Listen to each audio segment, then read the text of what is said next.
யாருக்கு வேதனை, யாருக்கு துக்கம், யாருக்கு சண்டைகள், யாருக்கு புலம்பல், யாருக்கு காரணமில்லாத காயங்கள், யாருக்கு ரத்தம் கலங்கின கண்கள்? மதுபானத்தில் நீந்திக் கொண்டிருப்பவருக்கும் புது புது மதுபானத்தை குடிப்பவர்களுக்குத்தானே. மதுபானத்தை பார்த்து இந்த மதுபானம் எவ்வளவு சிவப்பாய் இருக்கிறது, பாத்திரத்தில் மதுபானம் எப்படி பளபளக்கிறது என்று சொல்லி மகிழாதீர். அது தொண்டைக்குள் இறங்கும் பொழுது இனிமையாய் இருக்கும். பிறகோ அது பாம்பு போல் கடிக்கும், விரியன் போல் தீண்டும்.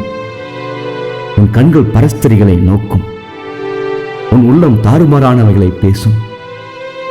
நீ கடல் அலை மீது மிதந்து செல்வது போலவும் பாய்மர தட்டிலே படுத்து உறங்குவது போலவும் தோன்றும். என்னை அடித்தார்கள், எனக்கு நோகவில்லை. என்னை அறைந்தார்கள், எனக்கு சொரணை இல்லை. நீ விழித்தெழுந்து மதுபானத்தை மீண்டும் குடிக்க தாரும் என்று கேட்பேன் என்பாய். நீதிமொழிகள் 23ஆம் அதிகாரம் வசனங்கள் 29 முதல் 35 முடிய.